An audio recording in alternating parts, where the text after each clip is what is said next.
Tov, Erev Tov. On coupe, on refait. Erev Tov. Ça fait plaisir, parce que j'ai toujours l'impression d'être seul. Shalom Bracha. Et ça arrive petit à petit. Le sujet de ce soir, la couronne de la femme juive. On dit en yiddish, Lete Jemle. Hein? Le couronnement de la femme juive, c'est-à-dire le chapeau, le kissouille, la PA, appelez ça comme vous voulez, hein? La perruque, oui en français. J'ai Antiope, donc ici présent, dès que je dis en hébreu, tac, traduction, c'est génial. Sujet prenant, sujet inquiétant, sujet profond. D'abord et avant tout, ce qu'il faudrait comprendre, c'est pourquoi la rasra de se couvrir la tête est adressée aux femmes et pas aux hommes. D'abord, c'est une question. Pourquoi nous, les femmes, on doit porter un kissouille? Imagine un mec avec un kissouille. Ce serait mignon, tu me diras. Ah, mais qu'est-ce que tu fais? Je fais mon kissouille. La première chose qu'il faut retenir de cela, c'est que les sages nous disent que la femme première de l'humanité a eu un contact avec le serpent en premier avant l'homme. Donc, étant donné qu'elle a eu affaire à la citra hara, aux forces du mal la première, elle a été contaminée par quelque chose qu'on appelle midatadin zoemat nahash, c'est-à-dire la rigueur, le din et l'impureté. Car dans l'origine des choses, il faut savoir que, comme le dit le Zohar Kadosh, les cheveux d'une femme sont quelque chose de très kadosh dans le judaïsme. Mais étant donné qu'il y a eu cette proximité avec le serpent originel, bien entendu, tout ce que l'on dit, ce sont des images. Si il y avait une caméra comme ici présent, on n'aurait pas vu un serpent babaou qui vient avec elle. T'as vu mes cheveux? C'est pas comme ça, ce sont des images, des métaphores, des allégories. Donc la femme est d'abord et avant tout mise en contact avec le serpent. Et la deuxième chose, c'est que dans le monde des sphirotes, nous avons Keter, et puis tout de suite nous avons Chochma et Bina. En dessous de Bina, nous avons Gvora, c'est-à-dire la rigueur. La femme, quand dans sa création, a été prise de la rigueur. Donc la femme, dans son origine, dans son âme et dans son aptitude, telle que Dieu l'a créée dans ses midot, c'est midat adin. Et ce qu'on va découvrir ce soir, c'est que les cheveux sont midat adin. Les cheveux représentent l'orgueil dans le judaïsme. La barbe représente l'humilité. Comme vous savez, l'orgueil, zemitromem, ameromem levavo, celui qui marche la tête haute, les cheveux poussent sur la tête du bas vers le haut. C'est représentatif de l'orgueil. Tandis que la barbe part du bas, du haut plutôt vers le bas. C'est représentatif d'humilité. Le shefa, de la miséricorde divine, vient de la barbe. C'est pour ça que dans la chassidoute, étant donné que les chassidim ont l'habitude de côtoyer le sod de la Torah, c'est-à-dire les secrets de la Torah, ils ne toucheront jamais un poil de leur barbe. Et pourquoi? Donc ils vont les rouler, ils font des roulés comme ça, et quand tu vas au mikvé, tu les vois, et c'est barba papa. Pourquoi? Parce que ils savent que les 13 canaux de miséricorde d'Akadosh Baruch Hu passent par le domaine d'en bas. Tandis que la rigueur, elle, passe par le domaine d'en haut. Nous avons une illustration importante dans le 13e chapitre du livre de Shoftim. On commence l'histoire de la femme de Manoach qui tombera enceinte d'un enfant, j'ai nommé Shimshon, et on voit que Samson, qu'est-ce qu'il sera dans sa vie? Quel sera le métier de Samson? Shimshon? Coiffeur, me dit-elle. Non, il sera Shimshon Adanit, il sera juge. Dan Yadin Amo. Non, c'est l'hébreu. Dan, non, je ne parle pas de la dynamo de la bicyclette. Dan Yadin Amo. Ça veut dire Dan, la tribu de Dan, jugera son peuple. Donc on voit que Dan représente le din, la justice. Oui. Et quel était le secret de Shimshon? Sa chevelure. Donc la chevelure est reliée à la rigueur. Pourquoi est-ce que le kissouille appartient à la femme? Parce que l'homme est né de la sphira de Chesed, Avraham, qu'on va quitter pour cette paracha Chaïsara, où il décède à la fin de cette paracha. Oui, il a fini sa mission. Vient de Sfirat à Chesed. Donc nous les hommes, comme nous avons un équilibre extrême de Chesed en nous, comme c'est marqué Kemerachem Av Albanim, comme les pères qui ont pitié de ce monde de leurs enfants, contrairement à la mère, c'est un sujet pour lui-même. Ça ne veut pas dire que la mère n'a pas pitié de ses enfants. Ça veut dire que la mère, elle est rigueur avec ses enfants. Et quand elle voit le père frapper ses enfants, Elle a les boules. Mais pourquoi elle a les boules? Parce qu'elle a mal, elle ne pense pas à l'enfant. Arrête, ça me dérange. Tandis que le père, il pense plus à l'enfant que la mère. Par contre, si la mère n'est pas là et que le fils se prend une traha, elle lui dit, papa, il m'a donné une... C'est que tu le mérites. J'ai pas vu, c'est pas grave. En général, c'est comme ça. Maintenant, si vous êtes différentes à des échelles différentes, c'est votre problème. Je parle de généralité. Mais Rachem ala banim. Donc, étant donné que les cheveux chez nous représentent la rigueur aussi pour nous, oui. Donc, nous, on est chesed. Donc, si nous, on est chesed d'un extrême et qu'on a des cheveux qui représentent midat adin, donc, chesed plus din, ça peut cohabiter parfaitement. Ça fait une harmonie entre eux. Oui. Par contre, rigueur plus rigueur, c'est insupportable. Donc, en d'autres termes, la mida de la femme, c'est-à-dire la vertu de la femme, étant donné qu'elle est née avec la rigueur, il va falloir qu'elle atténue les dinim, c'est-à-dire qu'elle amoindrisse la force des dinim, de la rigueur. Comment? Tout simplement en les recouvrant. À l'image d'une caresse que l'on mettrait sur quelqu'un qui serait très en colère en lui disant, qu'est-ce qu'on fait quelqu'un qui est très en colère?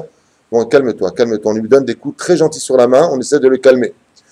Pour cela que les Chachamim disent que la femme se doit de se couvrir la tête, car les dinim qui en ressortent sont tellement violents qu'en réalité, nous on ne voit pas la différence. Quand une femme est dans la rue et qu'elle passe sans les cheveux couverts, elle ne sait même pas de quoi tu parles de dinim. Au contraire, regarde, j'ai les cheveux découverts, je suis une gentille femme, de quoi tu me parles?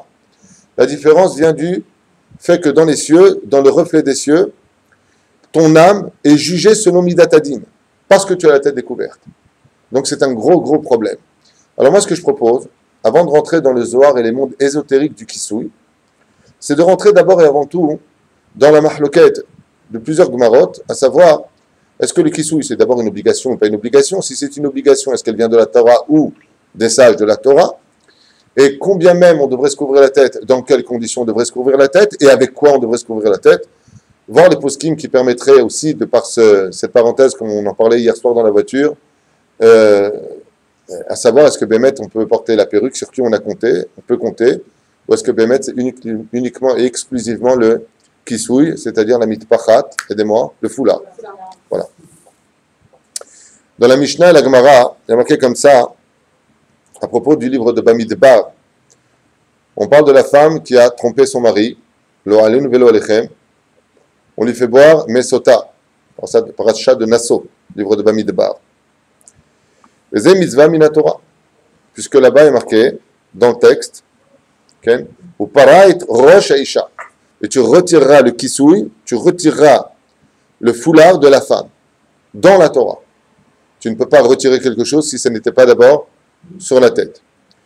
De là, on voit que le premier tikkun d'une femme dans ce monde, c'est de la découvrir. Ça veut dire que la Torah estime qu'une femme qui n'a pas de kisui, c'est une femme qui est punie, ou plutôt soupçonnée de. Ça s'appelle Isha Prutsa. Dans le langage de la halakha, une femme facile. Prutsa, lama, si on a été capable de dire que tu es peut-être susceptible d'avoir trompé ton mari, c'est que quelque part, déjà, tu subis quelque chose et c'est compliqué. Mais pourquoi c'est compliqué? C'est pas juste. Et si elle l'a pas trompé? C'est dégueulasse de dire une chose pareille, on pourrait dire. Oui, mais il y a un salaire qui vaut le coup.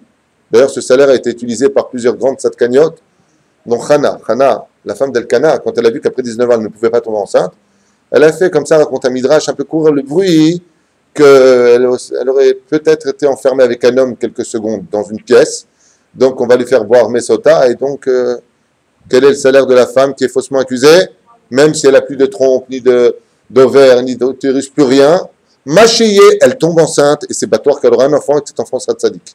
Pourquoi? Parce que la justice, dans la justice, provoque l'engendrement de la justice absolue. D'où Shmuel, qui était quoi dans la vie? Prophète et juge. Une fois de plus. Donc, on engendre la justice par la justice. Donc, on voit que ce n'est pas le Kedai, c'est Ken Kedai, ça vaut le coup. De l'autre côté, étant donné qu'il y a un bruit qui a couru sur elle, il y a marqué là-bas, on lui découvre la tête. Mazon lui découvre la tête. Les Chachamim nous disent que la nudité d'une femme, lav dafka goufa, ce n'est pas forcément son corps. Il suffit de voir les chevelures d'une femme pour voir tout son corps. On a le même dit nous, par contre, pour le domaine du corps. Chez nous, le corps, c'est le cou. Les lois nous disent que pour le talit, quand tu fais la bracha du talit, les it'atev betitzit, oui. Et qu'est-ce qu'on fait? Quand tu dis la bracha pour pas qu'il y ait bracha levatala, tu dois mettre le talit sur ton corps. Et on le met où le talit? Autour du cou. La Gemara nous dit, car le cou, c'est tout le corps. Donc on a des fois des membres qui sont représentatifs de tout l'ensemble de ce que nous sommes. Sur ce, la femme, sa nudité va se diviser par trois notions. Makor Aisha, la nudité vraiment, vous avez compris de quoi je parle. La voix de la femme, d'accord? Le fait qu'une femme chante en travail et sourd, extrêmement grave de la Torah. D'accord? Pourquoi? Parce que ça peut envoûter, de qui plus est, ça ramène les dinim, parce que les canaux de la femme représentent les dinim. Donc automatiquement, ça permet à la Sitra Ahara de pouvoir pénétrer cet univers. Et le troisième élément, qui est peut-être le pire de tous, à la limite, c'est les cheveux. Et pourquoi les cheveux? On verra ça tout à l'heure quand je tournerai les pages, à propos du mot cheveux, les guématriotes qu'elles représentent, et ce qu'on y découvrira. Que Moshe Katour, chez Isha, Aolechet, Bli Kisui Roche, on voit ici dans la Gemara qu'une femme qui marche sans Kisui Roche, le mari pourrait chasve shalom. Bien entendu, ce que je vous dis, c'est une étude. Ne pensez pas de l'autre côté de l'écran ou de votre côté. Le mari, il entend ça, il dit à sa femme, ah voilà, c'est à cause de toi que j'ai des malheurs, tu n'as pas la tête couverte.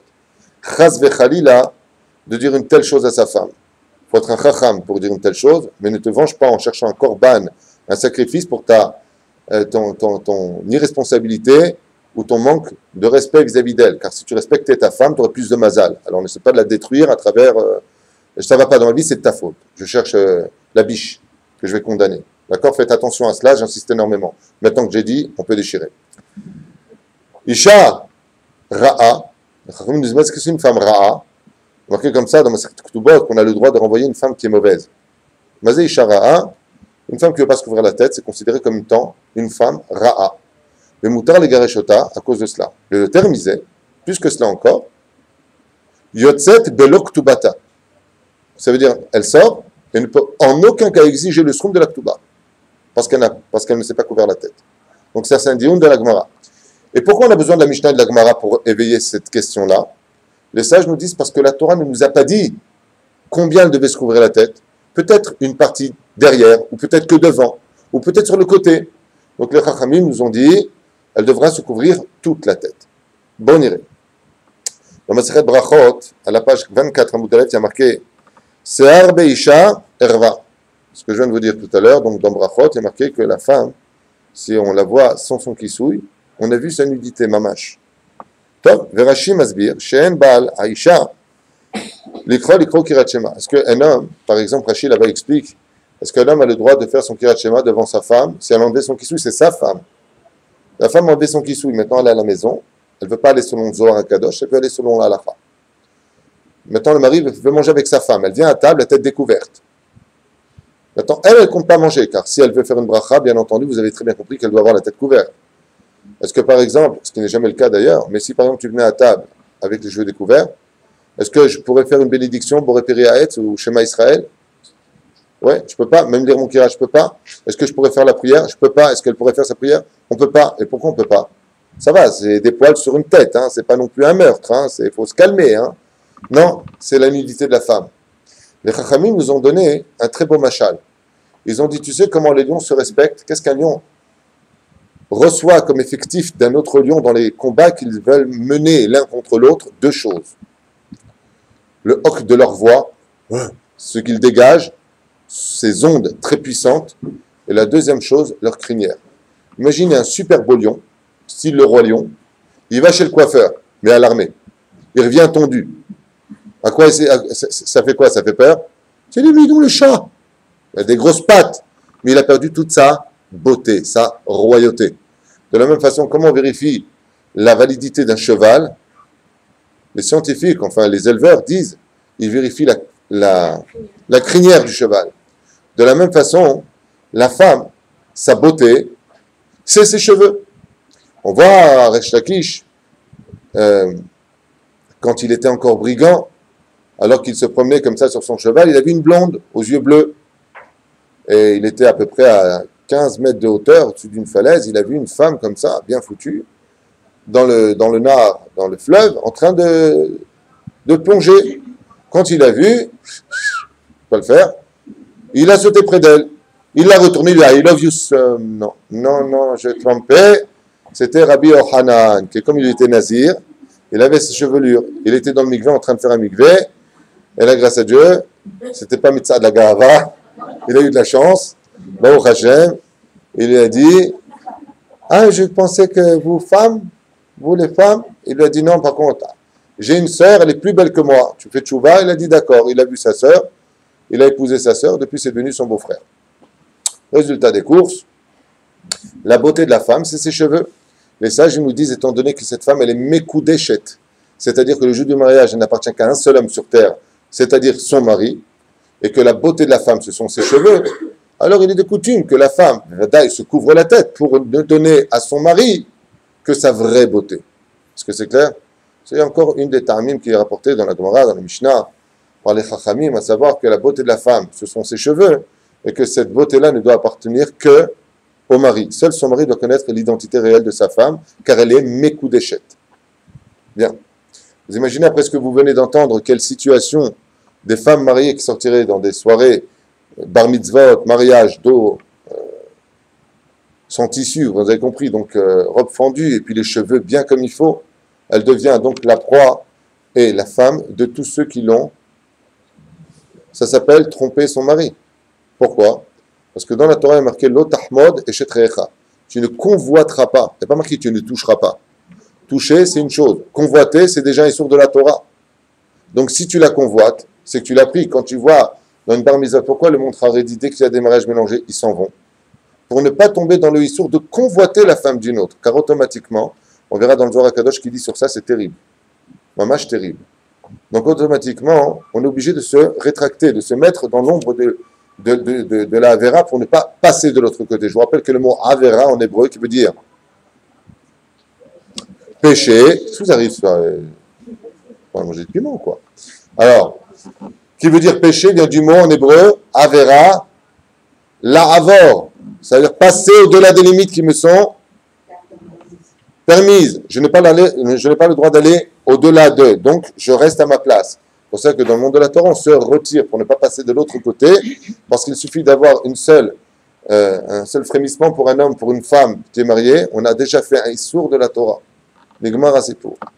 D'où l'importance, Bezrat Hashem, de se retenir. Bien. Kriyat Shema, on n'a pas le droit donc de faire, comme le dit la Mishnah au nom de Rashi dans Masechet Berachot, on n'a pas le droit de faire la moindre prière devant une femme qui ne s'est pas couvert la tête. C'est marqué aussi dans Ktubot, à la page 72 à Moudalev, Shou Issour de Oraita. Là-bas, la Gemara nous dit qu'une femme qui ne met pas de kisouille, donc on a déjà deux réponses. La première, c'est que la mesure, comme on ne l'a pas de la Torah, c'est les Chachamim qui vont nous dire que c'est vraiment toute la tête. Après, la halakha viendra engendrée par les déotes de la Mishnah et de la Gemara à nous dire vraiment de quoi est-ce que l'on parle. Mais par contre, on a un accord, donc Toubot, à la page donc 72 à Moudalev, qui dit que le issour pour une femme de marcher sans kisouille, c'est un issour de Oraita et non pas des Rabanan. Donc il est évident ici que la femme a l'obligation de se couvrir les cheveux, mi de Oraita. C'est un issour de la Torah, mamash. On ne va pas regarder là-bas. Alors maintenant, dans la halakha, on a plusieurs déotes, on a plusieurs opinions, plusieurs décisionnaires. On va les citer, quelques-uns en tout cas. Yesh mitrim les galotes, shte etzbaot me'asear. Donc, quoi que l'on ait sur la tête, on a le droit de laisser sortir du foulard ou de la perruque, selon les deux déotes qui sont cités ici, deux etzbaot. C'est etzbaot, deux doigts. Mais c'est pas comme le biscuit, mets-moi deux doigts. Mets-moi deux doigts, comme ça. Ça veut dire quoi? 2 cm. Tu peux laisser, devant comme derrière, jusqu'à 2 cm sortir de ton chapeau. Il y a des poskim qui disent que si une femme ne peut pas, et qu'elle voudrait laisser par exemple plus que 2 cm, soit 3 cm, il y a des poskim qui disent dans ce cas-là, mais il faut qu'elle mette la perruque. C'est la déa du Rabbi Lubavitch. On verra pourquoi après. Vegam Isha Grusha. O Isha Almana. Une femme divorcée ou une femme veuve. Chayevet Bekisou Roche. Afilou Rabbanim. Comme le Rav Ovadia Yosef qui est contre la PA, contre la perruque, permet pour une femme, par exemple, qui est Gerusha, de pouvoir mettre la perruque dans ce cas-là précis. Même si on sait que, on va voir tout à l'heure, une femme divorcée, même selon Rav Ovadia Yosef, il pourrait mettre une perruque. D'accord? Aval, quoi qu'il advienne, il faut savoir que une femme qui a divorcé, ou une femme qui est veuve, se doit de garder la tête couverte. Pourquoi? Parce que je rappelle que pour elle, c'est une obligation. Parce que dans la base des bases, même une femme non mariée se doit d'avoir la tête couverte. Bichlal, mais ça on y arrivera plus tard. Donc c'est le cachot, maintenant que je suis plus marié, je. Il y a des rabbanim qu'on appelle en hébreu léoumi. Léoumi, c'est-à-dire national. En d'autres termes, les kippot srugot. Des rabbanim kippot srugot. Dans le Shulchan Aruch, enfin dans certains Shulchan Aruch, qui sont rapportés comme des hôtes, eux ils permettent à une femme qui a divorcé, c'est bon, tu peux enlever le kissoui. Bien entendu, il est préférable de ne pas du tout les écouter, car minadin, maman, j'ai vérifié ça ce matin dans le Shulchan Aruch, min hadin chayevet isha bekisurosh. Il y a des cas où Béhémet, c'est-à-dire que la femme a l'obligation de garder le kissoui roche, même si elle a divorcé ou si elle est veuve. Seulement attention, il y a des cas où tsarich ladoun, mazet tsarich ladoun, il y a lieu de poser les questions adéquates. Si par exemple la femme s'est mariée, Bedin Mikar Taout, je m'explique. Elle s'est mariée avec un mec, mais ce mec-là, c'était pas un mec, c'était un fou. Mais elle ne le savait pas. Il a fait 15 ans de psychiatrie, il avait des seringues sous son lit, et en plus de ça, c'était un nerveux qui frappait, et elle n'était pas du tout au courant de tout ça. Elle se marie avec lui, elle en prend plein la tête, et elle divorce. Il y a eu plein de cas comme ça. Autre cas, c'était dans le sens contraire. Un homme n'était pas au courant de telle et telle chose vis-à-vis de cette femme-là, ou elle vis-à-vis de lui. C'est Mikar Taout. J'ai pris, mais je ne savais pas que tu étais comme ça. Dans ce cas-là, il faut qu'elle ait un posek. Et dans le cas de Mikar Taout, c'est-à-dire dans le cas où une femme aurait été trompée par les mensonges d'un homme qui se sont découverts après le mariage, dans ce cas-là, un posek alacha pourrait lui donner le éther, exceptionnellement, de retirer son kissou. D'accord? C'est un cas qu'il faut connaître. Le Shrabanim Datim, donc on a dit, qui permet de pouvoir enlever le kisouy. Hadesh. On veut dire que là, un ilmot Torah, abrachot, vechule. Top. Isha, bli kisouy roche, aval kayom, shekvar, nashim, rabot. On a parlé de faire les brachot ou pas devant une femme qui est mariée. Vous vous rappelez ce qu'on a dit? Alors la question ici que je vous ai notée, c'est de savoir quel serait mon dîne si maintenant je me trouverais dans une ambiance où des femmes mariées n'ont pas de kisouy roche. Est-ce que j'aurais le droit de faire mon birkat Amazon devant elles? C'est Bahaya. Alors, il y a plusieurs réponses. D'abord, il y a celle du Ben Ishraï qui dit qu'à partir du moment où ces femmes-là ne mettent jamais le kisouy roche, alors elles sont tout le temps comme ça, Zekan Moutar. Elles sont tout le temps comme ça. C'est pas comme faire le kidouche où la femme vient dénudée, qui dit Erva. Al pi alacha, une femme se doit être couverte jusqu'ici. Au marpek, c'est marqué noir sur blanc. Si elle va jusque-là, ta voix aléa beracha. Elle apportera la bracha. Aval minadin, c'est jusqu'ici. Si elle les met jusque-là, elle fait déjà un sourd.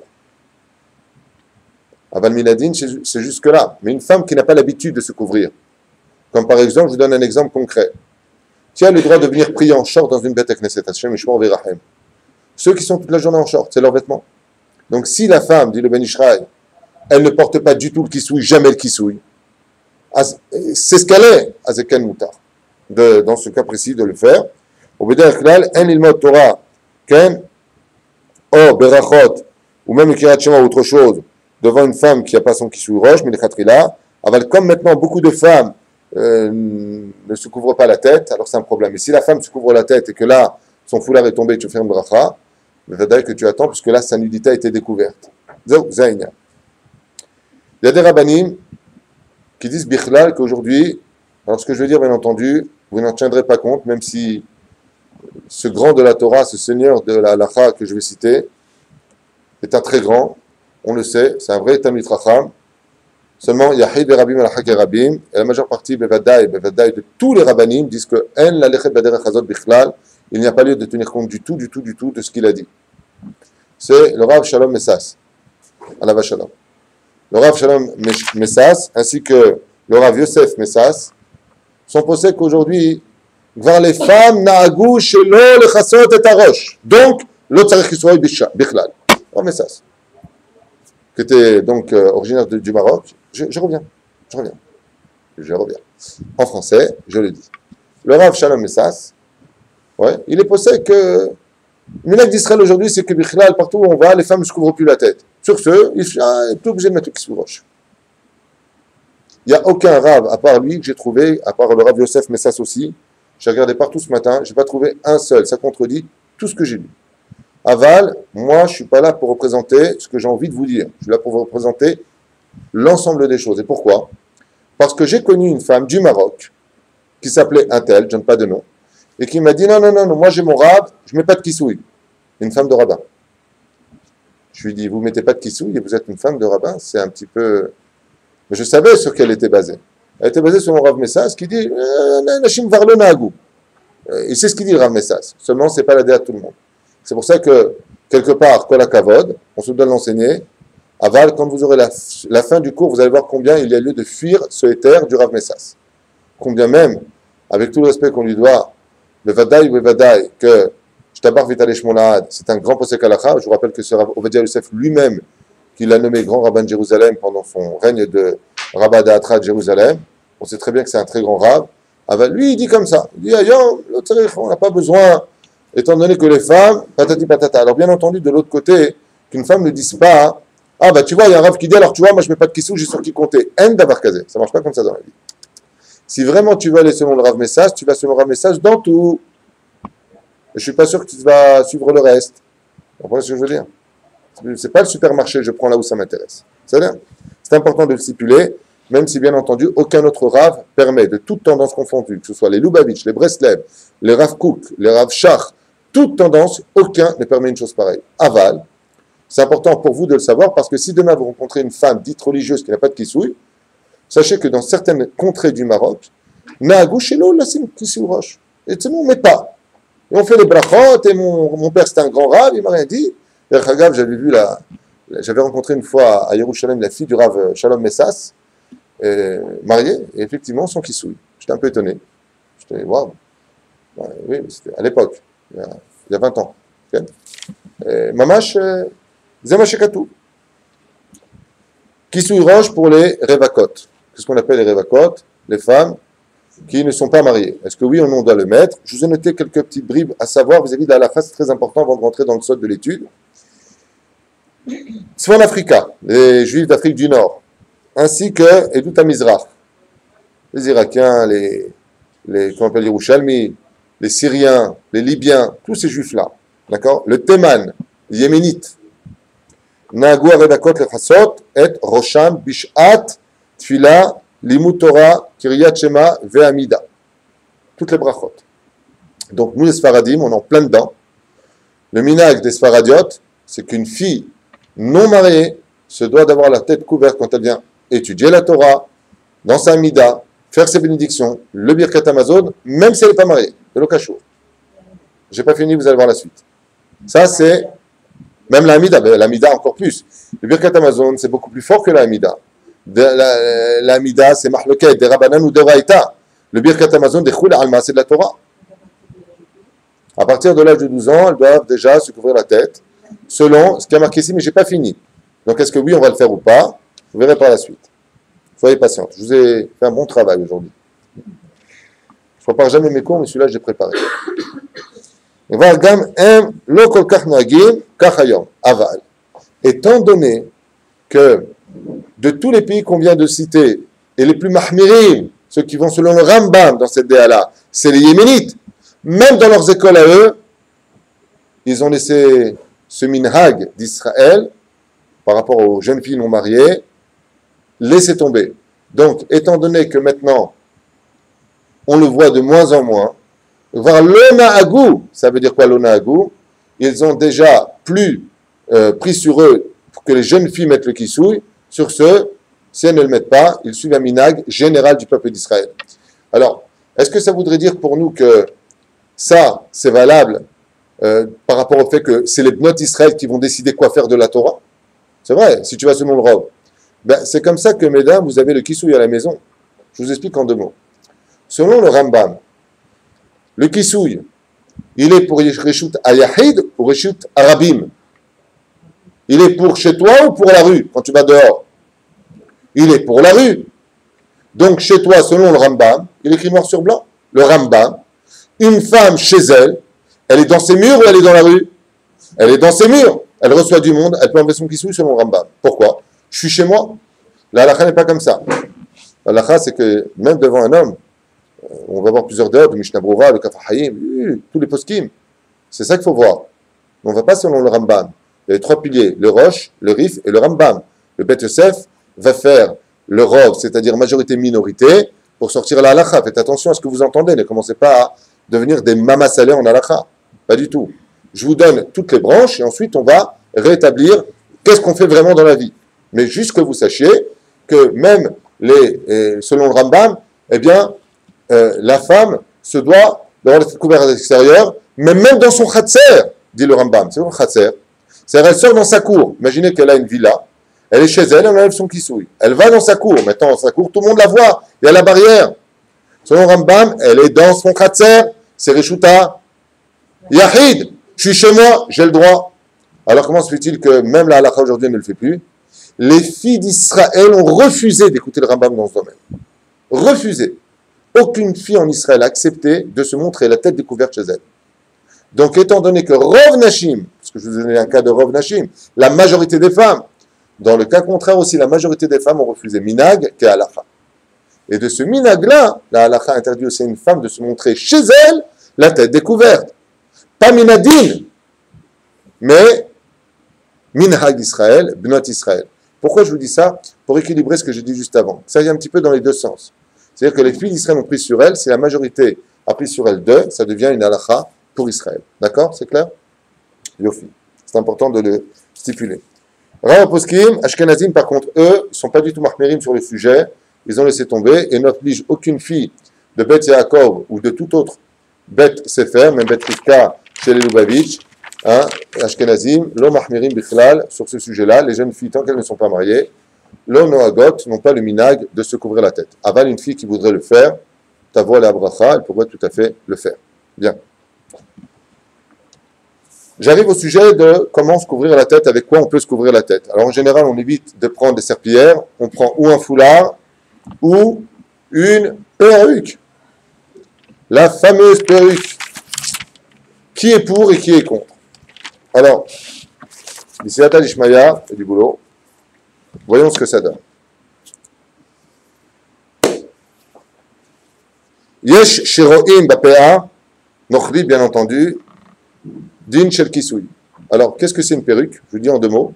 C'est un bout de caoutchouc qui s'adapte à la forme de la tête avec un serrette, un ruban autour, avec des fils, donc ça s'attache derrière, comme ça. Et sur cette espèce de caoutchouc, on a planté plein de cheveux. Ça s'appelle une perruque. Ça, c'est très controversé et très problématique. La Torah te dit tu dois te couvrir la tête. La Torah ne t'a pas dit avec quoi tu dois te couvrir la tête. Seulement, la pea nochria, la perruque nochria veut dire des nations du monde. Oui? Pardon? Qu'est-ce que vous dites? Très bien. Ils disent, Mazé méchamé, qu'est-ce qu'on en a à faire avec quoi tu te couvres la tête? T'as mis ta belle-mère sur la tête, c'est ton problème. Peu importe ce que t'as mis sur la tête. Tu dois avoir la tête couverte. T'as pris quoi? Le gilet de Mimi Ginet. Tu as mis sur la tête. T'as la tête couverte. Mais c'est d'ailleurs. Il n'y a pas marqué avec quoi tu dois couvrir la tête. Ce qui fait qu'il y a pas mal de poskim qui ne voient aucun problème de mettre la perruque. Bien entendu, on verra de quelle perruque on parle. Alors, je vous ai amené ici quelques poskim halakha. Vous allez entendre les noms et avoir la bouche ouverte. Le Rama, Rabbi Moshe Azerditch, Mishnah Brura, Chafetz Chaim, Rabbi Moshe Feinstein, Chazon Ish, le Rabbi de Lubavitch, le Rav Ben Sion Abba Shaul, ça doit être Shiyun, mais ça vient de ses élèves qui ont posé la question au Rav. Le Rav Ben Sion Abba Shaul est un Rav Sfarad, bien entendu. Le Rav Shalom Messas, aucun problème de mettre une perruque. Et le Rav Yosef Kapah. Vous avez ici, Blainara, pas des plus petits rabbanim qui te disent qu'il n'y a aucun problème de mettre la perruque. Bichlal, plus que ça encore. Il y en a qui disent non seulement il n'y a pas de problème, c'est même mieux. Yesh ve yesh. Mais je vous ai écrit quelque chose après pour revenir sur l'ordre. Il y a beaucoup d'Ashkenaz. Le Rama, c'est Ashkenaz, le Sraboura, c'est Ashkenaz, Rabbi Moshe Feinstein, c'est Ashkenaz, Chazon Ish, c'est Ashkenaz, le Rabbi Lubavitch, c'est tunisien, c'est Ashkenaz. Le Rav Ben Sion Abba Shaul, c'est de chez nous. Baruch Hashem. Le Rav Shalom Messas, c'est de chez nous. Rav Yosef Kapah, c'est de chez nous. Ils sont tous des poskim, adirim, des très très grands en Torah. qui disent qu'il n'y a pas de problème. Basé aussi selon le Shiboulé Aleket, qui est un commentaire donc qu'on voit sur le côté de la Gemara de Masechet Shabbat, sur le fait qu'une femme peut tout à fait porter la perruque. D'accord? Donc ça, c'est la première DA. Mais on va comprendre d'où est-ce qu'elle vient la perruque, réellement parlant, dans sa source originelle, dans la Torah. D'accord? On parle de Père Nochlia. Donc d'abord, vous avez eu les poskim.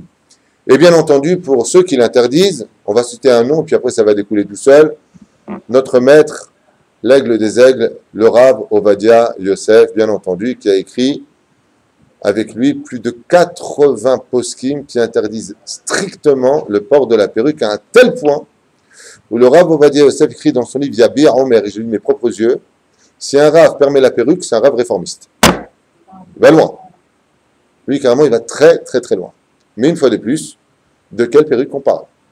C'est un point important. Très bien. Chez l'autre, alors maintenant, il y en a d'autres que je peux vous citer. Rav Ovadia Yosef, Baba Saleh, lui-même, était un fervent opposé à la perruque à un point où il ne recevait jamais chez lui une femme qui rentrait dans sa maison avec une perruque, elle n'avait pas le droit. Elle devait l'enlever, mettre un kissouille et après seulement rentrer dans sa maison. Ad Kedekar. Baba Saleh dit une phrase qui a brûlé toutes les oreilles des yeshivot. Baba Saleh a dit, c'est avec la perruque de la femme que le combustible de son Gehinam brûlera. Ça veut dire que l'ange de la mort, il allumera son Gehinam avec sa perruque. C'est avec ça qu'on fera. On va avoir plusieurs problèmes dans la perruque qu'on va élaborer ensemble, venus du Rav Mordechai Eliyahu Zatzal, du Rav Ovadia Yosef. Mais d'abord, quelle est la source de la perruque dans le judaïsme? Et quels sont les interdits qui ont tellement éveillé une marquette si grande qu'aujourd'hui, on ne sait plus qui écouter et quoi faire de notre vie. Voyons ensemble. Ça vous intéresse? Même moi. Alors, témoin chez Katou. Il y a marqué comme ça dans ma Masechet Shabbat.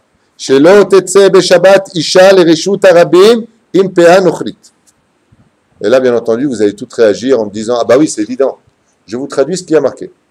Là-bas, dans la Gemara, on nous parle de qu'est-ce qu'une femme a le droit de sortir chez elle de l'endroit privé à l'endroit public. Le dioun de la Gemara, c'est-à-dire le sujet de la Gemara, on parle des bijoux là-bas. Vous voyez les bijoux?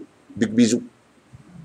Les boucles d'oreilles, les tzmidim. Aidez-moi en français, j'arrive plus en français. Tellement simple, le bracelet. Moi, toute la journée, je suis avec des Israéliens ici. Hein. Donc, les bracelets, la montre, la dent en or, les colliers, les cicottes, les broches. Et pourquoi? Parce que comme une femme, c'est qui Kablader, quand elle sort dehors, waouh! Je fais une femme, excusez-moi. Waouh! Qu'est-ce qu'elle est belle, ta bague! Ouais, c'est mon mari. Ouais. Maintenant, il n'y a pas de hérouve. Elle est à Paris. Waouh! C'est une vraie? Bien sûr. Tiens, regarde. Et tu es en train de porter Bereshut Arabim, Mena'anea, tu l'as déraciné, et on est pendant Shabbat Kodesh. Donc, ici, on a un problème. Résultat des courses, dans cette même Gemara, après avoir parlé des bijoux, on parle du manche à balai sur la tête, de la perruque Nochria. Et là, la question c'est, est-ce qu'une femme peut sortir Bereshut Arabim avec sa perruque sur la tête pendant Shabbat? Non, dit la Gemara. Donc, qu'est-ce que tu comprends de cette Gemara maintenant? Ça saute aux yeux, là, ce que je viens de vous dire. C'est donc que c'est permis de... Bravo! C'est ça la référence de tout le monde. C'est que comme la Gemara te dit que pendant Shabbat, une femme ne pourra pas sortir Bereshut Arabim avec sa perruque de peur que tu veux l'essayer, tiens, tu as pris, tu as enlevé, tu l'as déposé, tu fais un sourd de la Torah. Donc, la Gemara te dit là-bas, la femme ne pourra pas sortir avec sa perruque dans le Reshut Arabim, c'est-à-dire dans le lieu public. Pendant Shabbat, Zebale Apouké, Yemechol. Donc, automatiquement, c'est que ça ne concerne pas le Chol. Donc, pendant un jour de Chol, dimanche, lundi, mardi, mercredi, c'est quand même permis ou pas? La Gemara ne te dit pas le Shabbat, machma, que oui les autres jours. Donc, il n'y a pas de problème de porter une perruque. Voilà la référence, une fois pour toutes, que vous l'ayez, c'est Masechet Shabbat, et sur ce, le Shiboulé Aleket à côté qui explique. Maintenant, voyons comment le Rav Ovadia Yosef, qui connaît mieux que quiconque la Torah et la Gemara, c'est pas lui qu'on va apprendre comment lire une Gemara, je vous l'affirme, il a réagi à ça.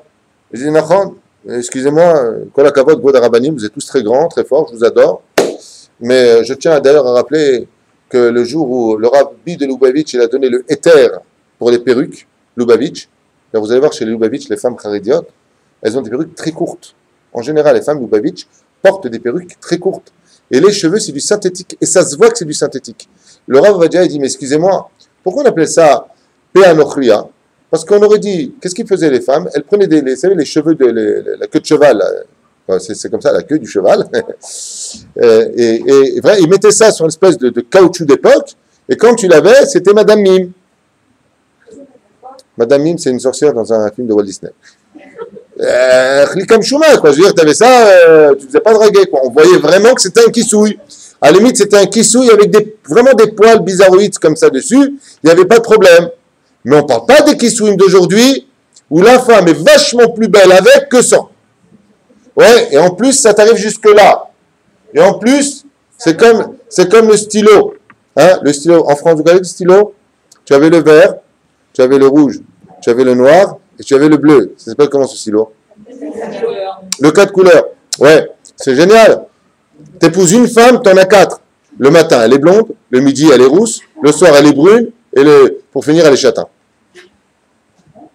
Donc, résultat des courses, on tombe ici dans un piège.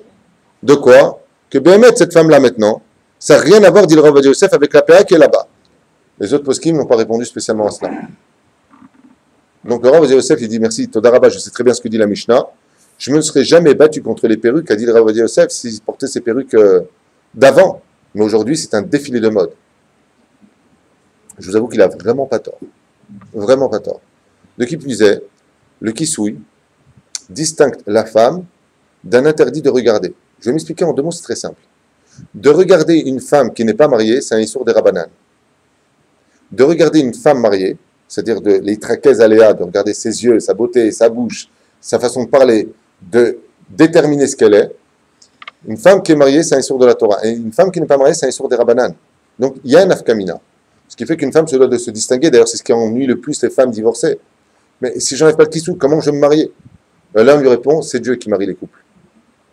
Hein? D'ailleurs, c'est inquiétant. Quand tu rencontres une femme qui avait le kissou, qui était mariée et qui ne l'a plus, je serais un mec, c'est hyper inquiétant. Vous savez pourquoi? Je vois, punaise, si tu as trahi Dieu, alors moi. Vous voyez ce que je veux dire? C'est pas grave. Ta'anim bekesher lema shekatuv, et c'est ce qu'on va expliquer. Ceux qui sont contre, je vous ai noté à peu près 5 déotes. Pourquoi ils interdisent formellement le port de la perruque. Petit 1. Yeshomrim shepe anochrit tzviut gmura. Il y en a qui disent que la perruque, c'est une hypocrisie absolue. Pourquoi?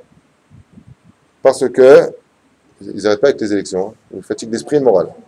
Ils vont laisser 8000 messages. Votez pour moi. Bien. Il y en a qui disent que la perruque, c'est de l'hypocrisie absolue. Pourquoi?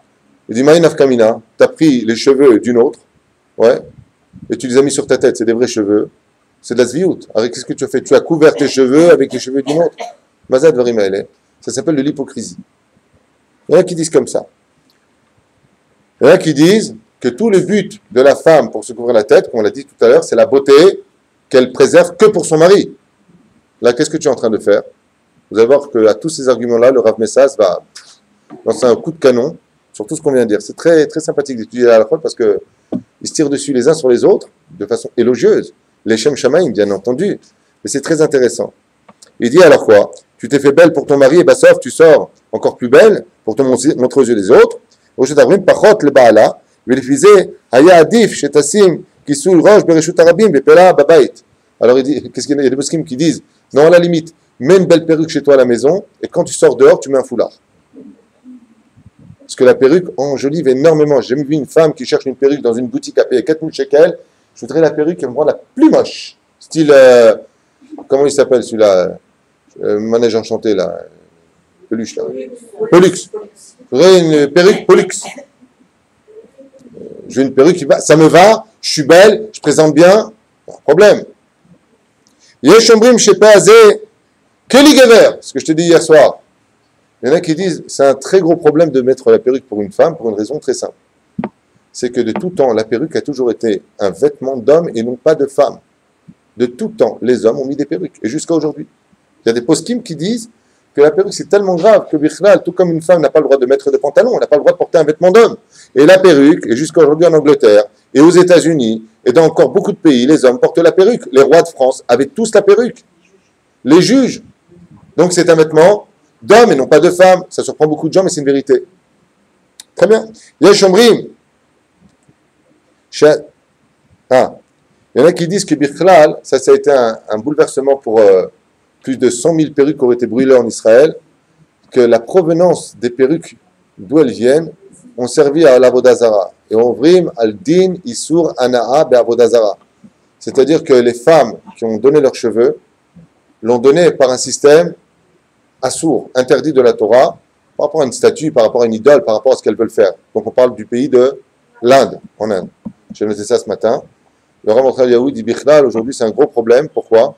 Parce qu'il suffit d'avoir un seul cheveu qui vient d'une fille qui a fait Avodazara avec sa tête et que tu en profites sur toute une perruque pour faire un sourd de la Torah. Donc il faut absolument connaître exactement qui était la fille, les cheveux.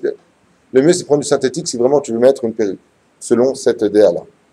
Bien, Chambrim, sur son père, Michour. Qu'est-ce que je dis? Ah! J'ai tellement vite quand je note que je ne sais même pas ce que je raconte. Il y en a qui disent Tzumet lev shel gevarim kedin gever adam lo alim lo alechem. Et cette idée-là, je l'ai beaucoup aimée. C'est qu'il y en a qui disent que le fait de mettre une perruque, c'est un problème à cause de Tzumet lev. Vas-y, Tzumet lev, tu attires le regard de l'homme sur toi. Et comme quoi, par exemple, une femme, un jour, elle est sortie comme ça dans Reshuta, elle est partie au chouk, et elle avait un pull rouge. Comme ça dit la Gemara. Il y a, je crois que c'était Rabat qui était sur place, il lui a mis une amende, comme tu dirais aujourd'hui, de 4000 shekels. Une amende de 4000 shekels. Bien entendu, elle a dû payer son amende. Il mieux vaut payer son amende quand on a affaire à un de ces grands de la Torah. Pourquoi? Il lui a dit Atmarshila et Am Israël.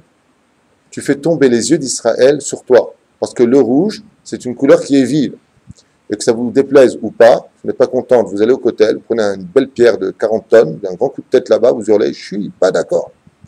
Mais dans la halakha, vous les filles d'Israël, sachez-le, une femme n'a pas le droit de porter des couleurs vives, parce que ça attire le regard des hommes.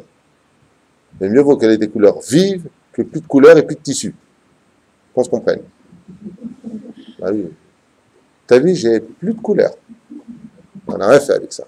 Résultat des courses, rouge, c'est assourd. Et le dîne de la perruque, il dit, c'est exactement le même dîne qu'une femme qui porte un vêtement rouge. Tout comme ça attire le regard, de la même façon, ça attire le regard. Il y en a qui disent, je vous ai cité plusieurs réponses. Le shkoun jette, hein. Le Rav Shalom Messas, il a dit, rapportez-moi une seule référence, une femme, elle n'a pas le droit d'être belle. Et voilà. J'en connais qui me regardent tous comme ça de ce côté-là. Le Rav Shalom Messas, il dit, mais God Rabbani, vous êtes tous gentils, donnez-moi une seule référence, une femme, elle doit être moche quand elle sort dehors. Où est-ce que c'est marqué ça? La reine, lui, il est contre tout cela, mais bien entendu, tout ce qui a été dit ici, c'est livré le Kim Chaim, c'est des vérités absolues. La reine peut se faire son rab.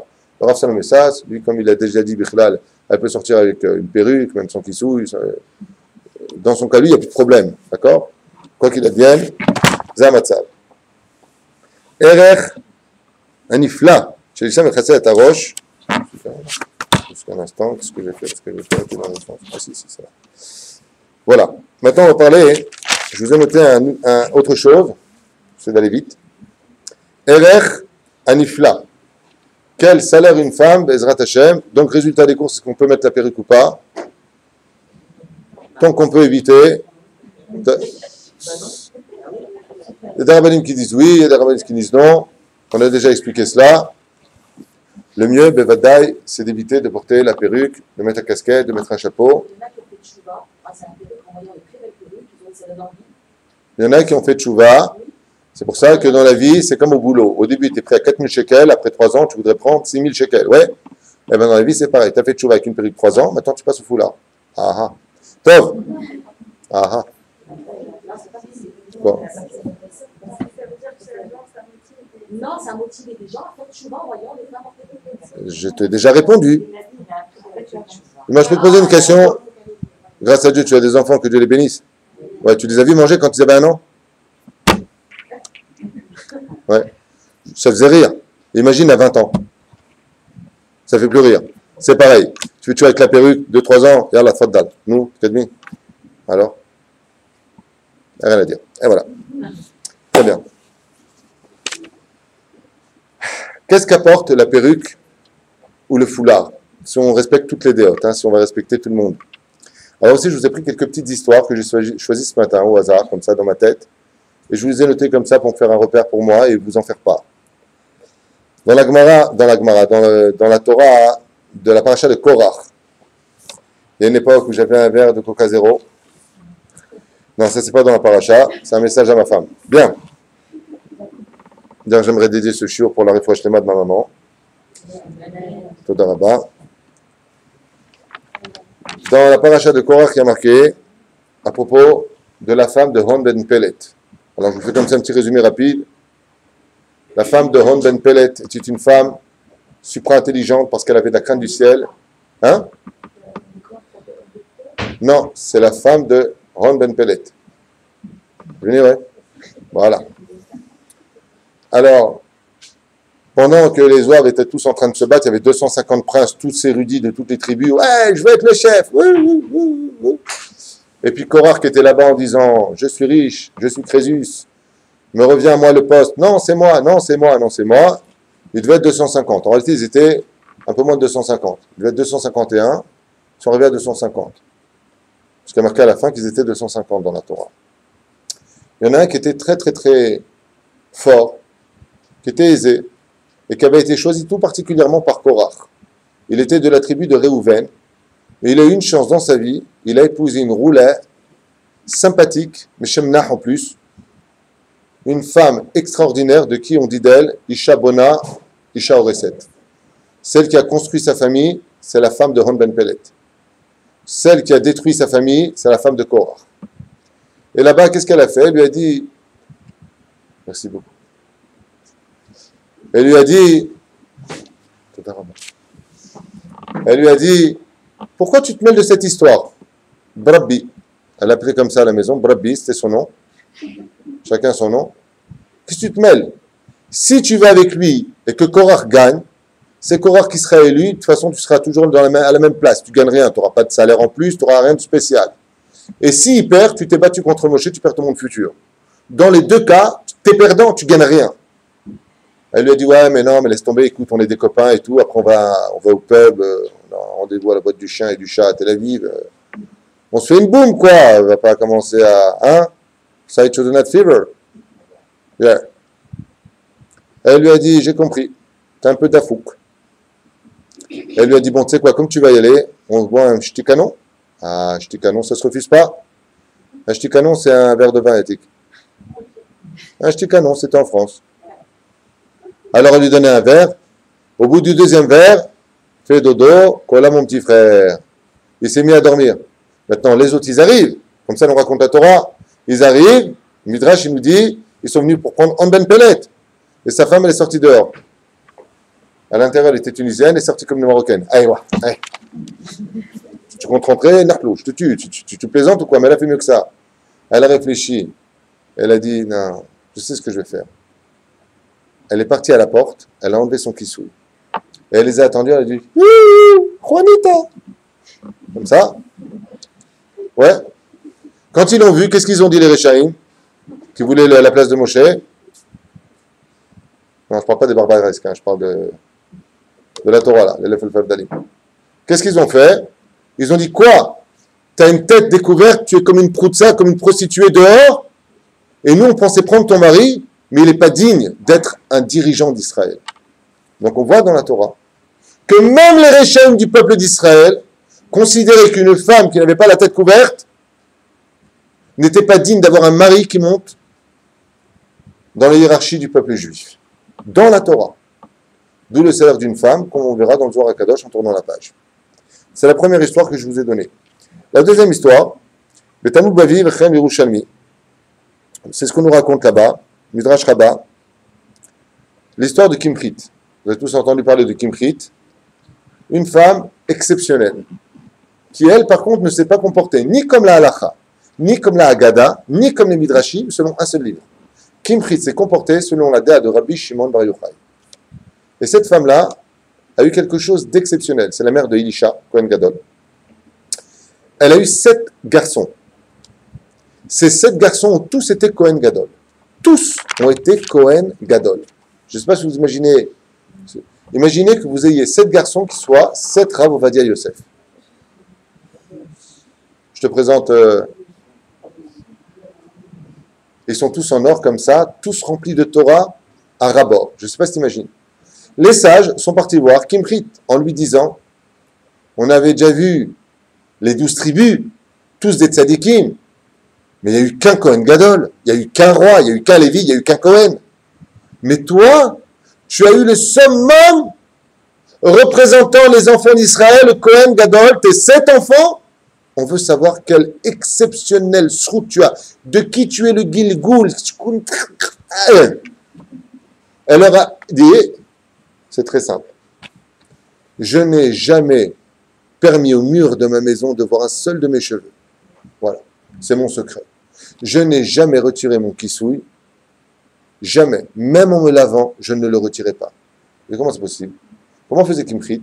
Alors, écoutez bien ce que je vais vous dire parce que ça fait un peu Miskena, on a chaud pour elle. Parce qu'on est en Israël quand même. Kimrit, quand elle prenait son bain, donc, comme à l'époque du Far West, donc il y avait la cuve comme ça, elle remplissait d'eau. Une fois qu'elle était dedans, elle prenait une couverture et elle la mettait sur elle. Rien que de le dire, j'ai chaud pour elle déjà. Maintenant, il faut que j'aille me laver. Une fois qu'elle avait mis la couverture sur elle, elle enlevait son kissouille. Elle le déposait délicatement par terre, pas dans la piscine, pas dans la baignoire. Ouais. Et elle se lavait sous cette couverture. La Fof et Charoche, une fois qu'elle avait fini, elle s'essuyait à l'intérieur sous la couverture. Elle remettait son bonnet ou son kissouille. Et seulement après, elle sortait. Izarta liot ima shel Elisha Kohen Gadol. Vous savez qui était Elisha Kohen Gadol? C'était son premier fils. 7 garçons. Tout ça pourquoi? Parce qu'elle a mis le kissouille. Kimrit est morte il y a plus de 2000 ans. Il y a plus de 2000 ans, 2100 ans à peu près est morte Kimrit. Bien avant même, 2200 ans. On est en 2013 de l'ère vulgaire, élection régionale en Israël, et on est en train de parler d'une femme que personne n'a vue et qui a eu qu'un mérite dans sa vie. Lequel? Le kissouille roche. Je ne sais pas si après 220 minutes, après notre mort, on parlera de nous dans les Bate Midrashot. C'est pas une blague, je veux dire, ça fait peut-être rire, mais c'est pas une blague. Je suis pas sûr. Ah, la famille peut-être. Kimrit, vous allez voir n'importe quel Bahou Yeshiva de 11 ans dans le monde entier, au Mexique, aux États-Unis, chez les Lubavitch, chez les Breslev. Qui était Kimrit? Ouh, Kimrit. Ben, Kimrit, elle a fait un truc débile. Même les murs de sa maison n'ont jamais vu un cheveu à elle. Étant donné qu'elle a été capable d'être ce qu'elle a été capable, elle a engendré la vie sur terre. Très bien. On avance. Amar Rabbi Yehuda. Sahar Shelisha. Shemit Galim, Gorem. Alors maintenant, on rentre un petit peu dans le domaine de la Kabbalah. Et je finirai avec ça pour les 20 minutes qui me restent avec vous. Amar Rabbi Yehuda. Alors ce que vous allez entendre maintenant, c'est un peu plus dur parce qu'on rentre quand même dans le sod. Les cheveux d'une femme, quand ils sont découverts, provoquent l'ouverture des portes. Comment on dit une porte en hébreu? Sha'ar. Sha'arim, mais Sha'arim, les 100 portes. Sha'ar. Delet, c'est la porte, mais la porte elle-même. Mais une porte, pour passer d'un endroit à un autre, ça ne s'appelle pas Delet. On ne dit pas Ta'avor et Delet. Et là, Ta'avor et Sha'ar. Donc le mot porte en hébreu se traduit par le mot Sha'ar. Sha'ar, c'est Shin Ain Resh. Comment on dit en hébreu un cheveu? Se'ar. Ça s'écrit exactement de la même façon. De là, c'est ce que dit Rabbi Yehuda. Il dit, sache une chose, quand une femme se découvre la tête, dans un endroit bien entendu où la Torah ou la halakha lui interdit, elle apporte automatiquement sur elle toutes les mauvaises influences qui sont dans l'espace. C'est-à-dire, tous les shindalet, tous les mauvais esprits, toute la sitra hara, automatiquement viennent. Pourquoi ils viennent? Parce qu'ils n'ont pas le droit de pénétrer des univers tant qu'on ne leur a pas ouvert la porte. Raconte comme ça à l'époque du Hari Akadosh, qu'une femme a été possédée par quelque chose, sans vous faire peur, très rapidement. J'ai rien dit de mal, il est déjà en train de trembler, ma femme.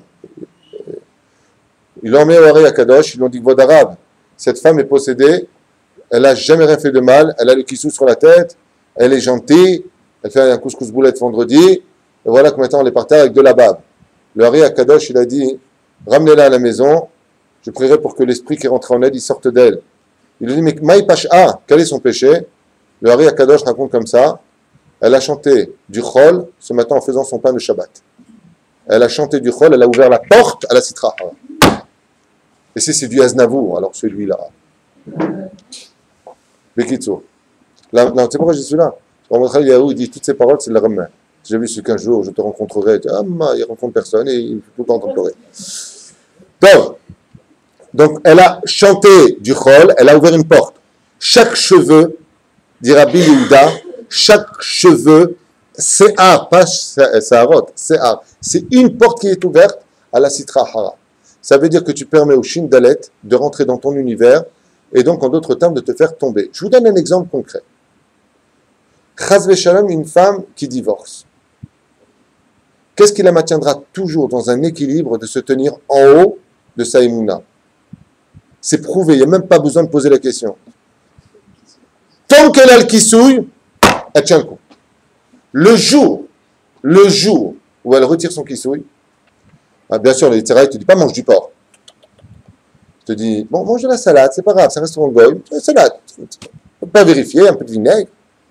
Après, bon, c'est du poisson. Après, tu veux manger de la viande, après, tu manges du porc. Jamais d'un coup. Quelle est l'ouverture de toutes les ouvertures qui mènent à toutes les descentes? C'est le kissouille, puisque on n'a jamais trouvé autant de portes qui ouvrent les portes du mal que la quantité de cheveux qu'on a sur une tête. Ce qui fait que quand une femme enlève son kissouille, tu peux être certain, sans juger, chas v'shalom, mais tu peux être certain que le mois d'après, le deuxième mois, il n'y aura déjà plus de jupe. La jupe, elle est un peu plus courte. Après, comme ça devient hypocrite de toute façon, mazé méchané, de là, ça passe à là, de là, ça passe à là, et après, ça passe à là. Je ne parle pas de peu le bras, je parle de la femme qui n'a plus rien. Ensuite, on passe au pantalon, ensuite au Santiago, mais bien, hein. Et puis on dit, de toute façon, aujourd'hui, je me dégoûte tellement que toutes les portes sont ouvertes. C'est ce que dit Rabbi Yehuda. Qu'est-ce qui maintient une femme dans un équilibre de Torah? C'est son kissouille. Pourquoi? Alors, elle garde le kissouille et met un pantalon noir. C'est mieux? Oui, la différence, je vais te dire où elle est. C'est que le pantalon, c'est qu'une seule porte. Mais les cheveux, c'est des millions de portes qui s'ouvrent. C'est pour cela que jamais une femme ne doit franchir cette frontière en disant « j'enlève mon kissouille et je garderai le reste ». C'est impossible. Tu leur as ouvert toute la porte, que tu le veuilles ou pas. C'est-à-dire que tu veux être mettant de tzadéket, tu es chez toi à la maison. Tu es chez toi à la maison. Ouais. Comment on dit dans le Zohar HaKadosh, vous savez comment c'est marqué dans le Soda Hashmal? Il dit les chitzonim. Imaginez maintenant, je pose une question. Imaginez qu'une personne ne veut pas bouger de sa chaise, vraiment elle veut être bien. Et d'un coup vient quelqu'un qui la prend par les cheveux, ouais, comme le premier l'homme des grottes là, et il la traîne comme ça de force, elle est en boîte de nuit. Elle peut résister ou pas? Pourquoi? C'est exactement ce que marque le Soda Hashmal, le nom du Zohar. Quand une femme se découvre la tête, je vous relis Rabbi Yehuda, je l'ai noté ici mot à mot. Se'ar shel isha shemit galim gorem liptichat hasharim. Toutes les portes s'ouvrent. Se'ar acher shemit galé qui a se'ar romez les kohot adinim. Combien ça fait se'ar en gematria? Shin 300, Aïn 370, Resh 570. Gematria Yetzerara. Se'ar, c'est la gematria du Yetzerara. Ça veut dire que le Yetzerara, si tu veux lui ouvrir les grandes portes de fais-moi bien chuter, dès que tu as un problème dans la vie, tu enlèves ton kissouille, automatiquement, c'est le conduit de toute la déchéance qui viendra plus tard. C'est qu'une question de temps. On a rarement vu une femme rester tsnoua, sous prétexte qu'elle a eu peur de ne pas se remarier en enlevant son kissouille, parce que le Yetzerara, il va t'attraper comme ça. Attends, j'ai le kissouille, attends, pourquoi j'ai gardé, Dieu ne m'a pas aidé, j'ai souffert toute ma vie, je vois que des injustices. On n'a pas dit Gamzol et Tova, que c'est le prochain cours, si Dieu veut. Qu'est-ce que veut dire exactement tout est pour le bien? Et qui m'envoie souvent des séances, c'est quoi le cours prochain de l'Inéder? Ce sera Gamzol et Tova. C'est ce qu'on m'a demandé ma femme en me disant, mais ça veut dire quoi exactement Gamzol et Tova quand tout est en train de s'effondrer dans la vie d'une personne? Ce sera le prochain cours, si Dieu veut. Quoi qu'il advienne, l'Inéder, pour ce qu'on est en train de dire ici, jamais, au grand jamais, tu devras enlever les barrières de toutes les portes. Et toutes les portes, dit Rabbi Yehuda, c'est les cheveux. C'est pour cela que quand Esav est sorti, il est ressorti du ventre de sa mère, comment? Assoui. Mazé Assoui, Rachidi. Peluche, le mec. C'était monsieur Peluche. Imagine un gosse qui naît comme ça, avec des dents et plein de cheveux comme ça. C'est comme, ouais. Dr Jekyll, quand il se transforme en maman, tu fais pose à l'image, il est plein de poils. C'était Esav, c'est pas une blague. Donc comment il est sorti? Plein de poils. Qui il était? Le Yetzerara.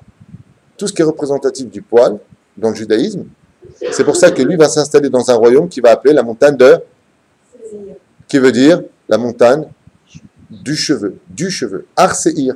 Seir la Azazel. Tu en verras le Seir qui est représentatif des forces du mal à Azazel chez les deux démons. C'est-à-dire que même une femme qui veut rester Besséder, qui a enlevé son kissouille, elle ne le voit pas, elle ne le sent pas, ils sont très malins. Mais il l'attire avec une douceur ou sans se contrôler. Elle peut se retrouver, elle est dans un endroit strictement interdit, dans son cœur, elle dit, je ne vais pas y aller. Mais j'y vais, c'est comme une fatalité, je ne sais pas pourquoi. C'est très simple, tu es attaché par des choses autour de toi que tu ne vois pas, c'est tout. Et le kissouille permet de ramener le chesed à la maison, comme on pourra le comprendre. Parce que le kissouille, c'est les dinim. Les cheveux, ce sont les dinim. Donc automatiquement, on dit Rabbi Yehuda, pas David Huitou, qu'on se comprenne bien, car les cheveux représentent sont les ouvertures de toutes les forces des dinim. Je vous donne un exemple. Dans le cours sur le pourquoi la nida, la femme nida, vous vous rappelez le mikveh? Pourquoi il y a une balanite qui est en train de regarder la femme qui se plonge? Qu'est-ce qu'elle veut absolument voir? Qu'il n'y ait plus un seul? C'est pas, si c'est pour laisser la tête dehors, il n'y a pas besoin de la balanite. C'est pour un seul cheveu. Et pourquoi ce cheveu-là, on avait vu ensemble? Parce que le virus de la Toum'a, de la Nida, peut tout à fait échapper à son expulsion du corps de la femme. C'est encore un seul cheveu qui est dehors en montant au-dessus de Har Seir, la montagne de Seir. C'est pour ça qu'il faut qu'elle rentre dans le monde, l'univers de l'eau, d'accord? Là où les portes du mal n'existent pas dans l'eau, parce que le mal, dit le Zohar HaKadosh, s'exprime essentiellement par l'air. On avait fait un cours sur ça, on avait parlé la dernière fois. Par l'air, et l'eau est l'opposé absolu du feu et de l'air, qui sont les deux éléments principaux du Yetzer Hara. Le feu et l'air. Tu prends un bol que tu retournes, il y a de l'air à l'intérieur. D'accord? Tu retournes ton verre, qu'est-ce qui se passe? Tu as fait une bulle d'air. Qu'est-ce qui se passe? Quand tu as un plongeur, ouais, tu respires, où elles vont ces bulles? Elles sont expulsées, elles sont vomies par l'eau. Pourquoi? Parce que l'eau, c'est le meilleur antidote de la purification. Donc là où il y a d'atomes A, elle le dégage. L'eau parfois de l'éther. C'est pour ça qu'en général, tout ce qui sent mauvais, tout ce qui représente le mal, se dégage essentiellement par l'air. L'euro, la flatulence, et ainsi de suite. Le conduit qui les sort, c'est que de l'air, parce que c'est représentatif du Yetzer Hara. D'accord? Vegorem Ra'a Leisha Mamash, dit Rabbi Yehuda. Une femme qui vraiment se découvre la tête, il dit ici, Gorem Mamash, Rabbi Yehuda. Mamash, ça veut dire vraiment, c'est pas une blague, prends-le au sens figuré. Vechol adinim mitlabshim alea, ve'amazal nofel, vechol kach, ve'mishparta ve'ba'ala ve'yeladea, kulam sovlim mizeh. Vous allez voir pourquoi, après j'ai noté. C'est du Zohar HaKadosh, et là c'est au nom de Rav. Au nom de Rav qui j'ai noté? Ah, qu'est-ce qu'il y a? On va y arriver. Je vais essayer d'aller plus vite. Rabbi, il est... Pardon? Qu'est-ce que j'ai pas très bien? Ah, je vais y arriver, j'ai dit. Je vais le reprendre, mais en plus clair. Ki asar ze danim, vekasher, veksheim echasa otam, mevia kedusha vechesed. Mais quand une femme se couvre la tête, elle couvre la rigueur et apporte sur elle automatiquement le chesed. Olam chesed ibane, le monde est construit par le kissouille de la femme. En d'autres termes, il faut qu'elle couvre. Dans ce monde, quand on veut vivre heureux et ne pas avoir d'ayinara sur soi, on a vu que selon Ben Ishraï, basé sur Masechet Shabbat, à la page 118 à Moudalef, dans son livre Ben Yoyada, le Ben Ishraï explique là-bas que le port de la kippa, c'est pour éviter l'ayinara qui vienne sur nous. Comme ça dit le Ben Ishraï. Pourquoi les hommes portent un kissouille? Pour éviter l'ayinara. D'accord? Donc on voit que nous aussi, on a des dinim. C'est pour ça qu'on a aussi la tête couverte. Même si dans Masechet Shabbat, à la page 156, là-bas, on nous dit, au nom de Rav Nachmani, que le port de la kippa, ça met de la Gratchamaïn. Donc on a plusieurs déotes, c'est vrai. Avant quoi qu'il advienne, on reste dans notre sujet. Le Chamish Parta, Kemol Kimchit, donc on a vu qu'une femme qui s'est couvert la tête comme Kimchit a apporté des enfants qui ont réussi dans leur vie, dans tous les domaines. C'est un sacrifice. Et comme disent les sages, c'est extrêmement difficile d'avoir la tête couverte. Très très dur. D'abord, tu fais tomber tes cheveux, ça fait des pellicules, ça porte chaud. Il faut trouver les robes qui vont être, les kissouines qui vont être en rapport avec les robes. C'est pour ça qu'on fait la perruque, au moins, ça va pouvoir évoluer. Puis en plus ça t'engage à des responsabilités. Ouais. C'est comme la femme, elle a pas de kissouille. Maintenant, elle a été mariée. Elle vient pour boire un verre.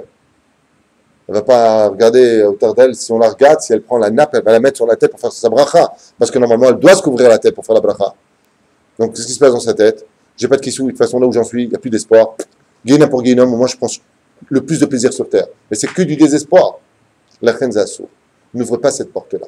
Et si tu l'as ouverte, referme-la. C'est pas compliqué. Mais j'ai kolkar. Zchut liot bezrat Hashem.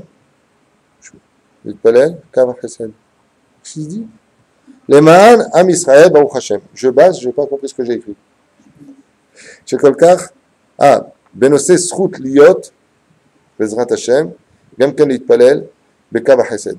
C'est ce qui permet aussi à une femme d'acquérir par la prière, par le fait qu'elle se couvre la tête, le cap du chesed. Vous savez comment avant vous allez être beau des doutes de tout temps? Vous savez comment vous allez être beau des doutes avant? Alors, depuis que Rabbi Nachman de Breslev est arrivé avec le Baal Shem Tov, on va dans la forêt, on parle avec les plantes, avec Dieu, dans la nature et tout. Si j'avais su qu'un jour. Ok. Mais de tout temps, vous regarderez dans tous les livres antiques, comment vous allez être beau des doutes?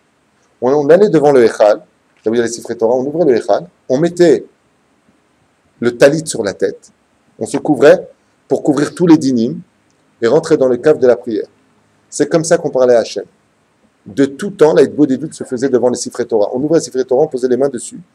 Hommes comme femmes, les gens venaient parler avec Akadosh Baruch Hu de toute leur force et ils se couvraient la tête. Voilà, tout simplement.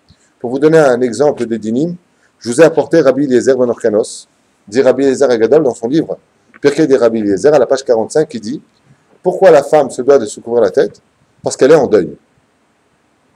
Alors lui, il nous a tout mis par terre. Rabbi Eliezer Agadol, il dit pourquoi une femme se couvre la tête? Pas du tout parce que c'est la couronne de la femme juive. Hein. Pas du tout. Parce que tu es en deuil. Et de quoi tu es en deuil? C'est marqué que dès qu'il y a un deuil qui est proclamé, de tout temps, on avait l'habitude, même dans la halakha, mais le minhag n'a pas été suivi. Le marqué Mishnah Brura, quand on est en deuil, on doit se couvrir avec un sac sur la tête. Et de tout temps, les gens mettaient des talitotes. Encore, il n'y a pas tellement longtemps. Mais il y a plus de 45 ans aujourd'hui, 50 ans en Israël, ils ont arrêté ce minhag. Au Yémen, les Yéménites, toujours ils faisaient ça. Dès qu'il y avait un deuil, ils étaient sous le talit pendant les 7 jours de deuil. D'où est-ce qu'on apprend ça? Prenons un exemple, pour ne pas perdre de temps. Esther et Mordechai. Le décret des Juifs est proclamé. L'extermination la plus totalitaire du peuple juif a été proclamée. Qu'est-ce que fait Mordechai à Yehudi? Il s'assoit, attendez. Il s'assoit où? Dans la Megillah, il s'assoit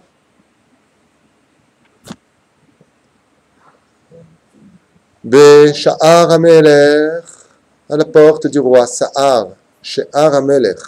Il s'assoit devant la porte du din. On va expliquer que les cheveux. Il y a marqué dans la Megillah, Be'esher Mordechai, Be'sha'ar HaMelech, devant la porte. Vous venez comprendre? Devant la porte de la Sitra Harai. Qu'est-ce qu'il a fait là-bas? Il s'est couvert la tête. D'accord? C'est pour cela que l'antithèse des forces du mal, qui sont composées de combien les forces du mal? On verra dans la paracha où Yaakov, Vaishach Yaakov, Malachim, les Esav, 400. Les forces du mal dans ce monde, ce sont les forces de 400 virus. Comment tu dis un sac en hébreu? Comment tu écris sac? Shin, Kouf. Shin, c'est 300, Kouf, c'est 100. 300 et 100, 400. Donc, comment est-ce que tu atténues tous les dynimes, toutes les forces du monde? Tu te couvres la tête. C'est pour ça que de tout temps, les tzadikim ont toujours eu la tête couverte. Toujours. Baba Saleh, toujours la tête couverte. Les femmes les plus pieuses, toujours la tête couverte. Il y en a qui se prennent pour Batman, hein, tout en noir. Hein? Donc, Rabbi Eliezer, hein? Alors, j'y arrive. Rabbi Eliezer, il dit, pourquoi la femme se couvre la tête? Parce qu'elle a apporté la mort dans le monde en goûtant du fruit interdit, Chava, comme elle a goûté du fruit interdit.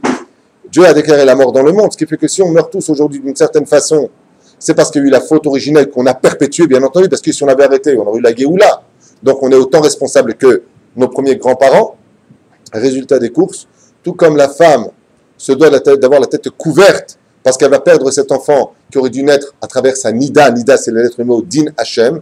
Vous reverrez le cours sur la Nida.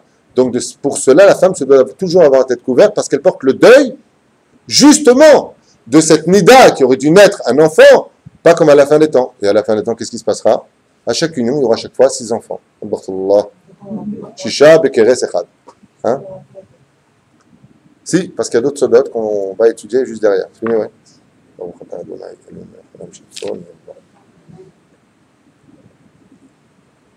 Il me reste 5 minutes, je fonce. Donc voilà, ça c'était la dernière Rabbi Eliezer. Pourquoi la femme porte le kissou? Il a bien compris, tout simplement parce qu'elle est en deuil de la mort qui est provoquée dans cette faute originale que la femme perpétue à travers trop de discussions avec les hommes, tout comme Ève a trop parlé avec le serpent. Et surtout la nida, et surtout le fait que cette ovule qui aurait dû normalement naître, eh bien, se retrouve aujourd'hui morte. On rentre dans le Zohar et on finit avec les Guématriotes. Ça vous va? Si vous avez des questions ensuite, préparez-les dès maintenant. Alors, par contre, là, ce que je vais vous dire, c'est très dur à entendre, je l'avoue, mais c'est du Zohar. Et comme je vous ai livré des secrets de droite et de gauche, je vous mets tout sur la table aujourd'hui. Et à vous de prendre ou pas ce que votre émouna vous permettra d'accéder ou d'accepter. Le Zohar HaKadosh nous dit comme ça au nom de Rabbi Chizkiya. Sache que la femme qui a les cheveux couverts apporte le shefa dans le monde entier. Ce n'est pas que son inyan à elle. Quand une femme se couvre la tête, elle apporte le shefa pour elle et tout celui qui lui ressemble. Cette phrase-là que je viens de vous dire du Zohar HaKadosh a été dite par un rave marocain mondialement connu. C'est Baba Saleh. Baba Saleh a dit, à son époque où il était vivant à Netivot, les Ishmaéliot, même si on sait ce qu'elles sont dans la vie, ouais, ont la tête couverte parfaitement et ne se dénudent pas. Baba Saleh, en 73, avait déjà annoncé ils prendront le monde entier par le mérite de leur kissoui. Pendant que nous, on enlève, ils nous prendront tout ce qu'on a.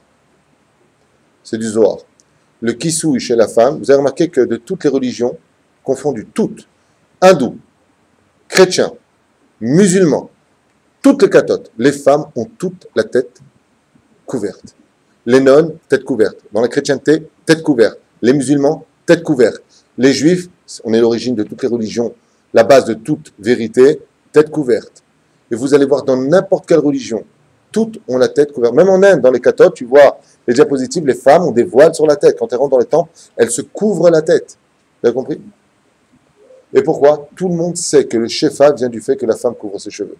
Parce que le Zohar nous dit, quand la femme couvre les dynimes, elle a fermé les portes de la dureté dans ce monde, et donc c'est l'abondance qui descend. Le parole de l'Éter. Kshe'em mechusim kemouvan. Amar Rabbi Chizkiya. Maintenant, ce que vous allez entendre, c'est du Zohar. C'est pas de la halakha. N'ayez pas peur. Mais c'est des pures vérités, je vous l'affirme. Si Chaz Veshalom, une femme mariée, ne se couvre pas la tête à Rabbi Chizkiya dans le Zohar, son mari sera maudit de toute malédiction parce qu'il n'a pas fait en sorte que sa femme, B'divrei Noam, se couvre la tête. C'est-à-dire, en d'autres termes, une femme qui se marie et qui ne veut pas se couvrir la tête, c'est comme si elle maudit son mari. C'est du Koto d'Ava. C'est du Zohar. Klala ba'a ala ish. Je vous dis exactement comment c'est marqué, je l'ai recopié en hébreu. Klala tavo al ish asher tash'ir et ishto besaarot megulim. Des malédictions viendront sur cet homme parce qu'il a laissé sa femme ne pas se couvrir la tête. Alors, bien entendu, comme je vous l'ai dit au début du shiur, qu'un homme ne se retourne pas vers sa femme. T'as vu ce qu'il a dit là maintenant? T'as vu pourquoi je suis un naze au boulot? C'est ta faute. Non, c'était un gros naze, d'accord? Et que tu ferais mieux d'aller voir un rave pour diriger tes affaires. Ne mets pas ça sur le dos de ta femme. Parce que dans Baba Métier, à la page 59 à Moudalef, il y a marqué là-bas que si tu as des galères dans ton porte-monnaie, c'est parce que tu ne respectes pas ta femme comme il le faudrait. Alors commence pas à inverser les rôles, il y a Tikouijik. Voilà, on a même mis les choses. Mais il n'empêche que, malheureusement, ça peut provoquer des dégâts selon le Zohar HaKadosh. Donc c'est la première DA. Je continue le Zohar. Vous voulez entendre? C'est pas sympathique. Ouais. On y va. On se lance. Hein? On y va. Ouais. De toute façon, tu ne comprends pas le français. On s'en fiche. Goremet. Une fois, j'étais en train de parler avec quelqu'un depuis une heure en français dehors. Je pensais que c'était un français. Et à la fin, il me dit Slachli, Anilo Tsarfati. Et j'ai dit quoi depuis tout à l'heure? Je te parle. Je pense que c'était français, une tête de français comme ça. Il m'a dit non, un Israélien, il a envie de clon, Bichlal. Attends, moi, Manienne. Ouais. C'est comme l'autre à la synagogue. Il s'est assis, il a pris un livre de Sidour comme ça. Alors je lui dis, monsieur, vous le tenez à l'envers. Il m'a dit, je ne sais pas lire. C'est pas important. Si je fais comme vous faites, je fais. Bekitour. Goremet oni la bait. Hubanea lo yachshevu bador. Klal. Le Zohar HaKadosh, pas David Twitou. Rabbi Chizkiya, il dit, une femme qui ne se couvre pas la tête après son mariage, le Zohar HaKadosh. Donc même la date du Rav Messas, avec tout le respect que je lui dois, ici il est balayé. Apporte la pauvreté dans une maison. Et même si le mari est extrêmement riche, parce que dans la vie c'est parce qu'on voit, hein, les filles qui se montrent le plus, qui sont les plus Hashem Ishmor Virahem, vivent dans des villottes avec des tikrottes à 7 mètres de haut, des là.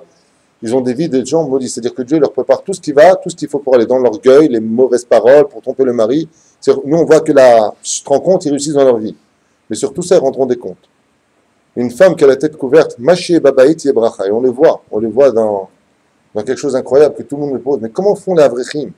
2000 shekels par mois, ils ont 2800 shekels de Mashkenta. Comment ils font? Je ne sais pas. Mais ils ont la bracha, ces gens-là. Kisui, dit le Zohar à Kadosh, apporte le shefa à la maison, c'est-à-dire, tu ne vas pas devenir milliardaire parce que tu as le kisui, on a fait le jour dernier, c'est pas parce que tu auras le kisui, au contraire, ta vie deviendra encore plus dure. Seulement la différence qu'il y a, c'est que tout ce que tu l'auras avec le goût du chesed. Ça veut dire que tu mangeras avec amour. Tu mangeras avec... ça te rassasira, ça se dit? Un truc comme ça. Et ces enfants seront venus dans ce monde comme ils sont morts. Ça veut dire qu'ils sont venus, personne n'est au courant de leur venue, si c'est que la famille. Quand ils partiront de ce monde, ils auront Kadosh, il y aura que sa famille sera au courant. Lo yahshevu klal bador. Ça veut dire ils ne seront pas du tout connus dans cette génération. Maintenant, grâce au Zohar, on comprend pourquoi Kimchit a eu 7 Kohanim Gedolim. Qui est l'homme en général le plus célèbre du peuple juif? Le roi et le Kohen Gadol. Le Zohar te dit, tu n'as pas la tête couverte, tu viens de retirer tout droit, tout titre à tes enfants de pouvoir grandir dans le chemin de la Torah. D'être un grand Torah, tu viens de le retirer sous ce doute. Donc du Zohar, on comprend qu'il n'y a pas plus égoïste et égocentrique au monde.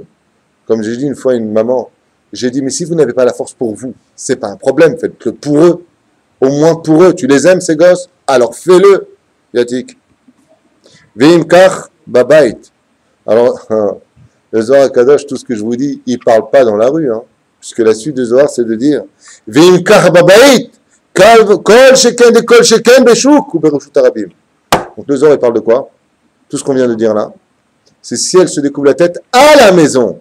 Donc pour le Zohar Kadosh, la femme ne doit pas se découvrir la tête bichlal, même à la maison. Le seul endroit où elle a le droit de se découvrir la tête, c'est quand la lumière est parfaitement éteinte, avec son mari. Dans sa chambre. Ah bah oui, parce que dans l'absolu, elle le peut. C'est pas interdit à l'palacha. Là, ce qu'on est en train de dire, c'est du Zohar. Aval babaït, à Kavana, même si des gens ils rentrent chez elle, aval l'exemple qu'on a nous, c'est Kimchit. Aval, après le moment à la maison, Minadine, c'est Ken Moutar. Elle peut enlever son kissouille, enlever ses pompes, jeter le chapeau à droite. Tant qu'elle fait le ménage, on s'en fiche. Le Zohar Kadosh, il continue. Hein? Et la beauté, c'est que pour le mariage, après sa femme, tout ça. Hein? C'est vrai, tu as raison dans ce que tu dis, mais il est 9h30. Donc je vais comme très rapidement te répondre. Dans l'absolu, si le mari veut voir sa femme, alors c'est plus le kissou, ça devient la mitzvah. Comme c'est marqué, qui mechase al pesha'av. Ça couvre les péchés. Quand une femme fait une chose pour son mari, pour la mitzvah, mechase, le kissou, il devient la mitzvah sur la tête de la femme. Tu comprends? Mais après plusieurs années, une femme qui a le kissou, son mari en général, il ne veut pas trop voir les trous à droite et à gauche. Il n'est pas très intéressé. Tu vois, il ne compte pas faire un comment on appelle ça là, hein?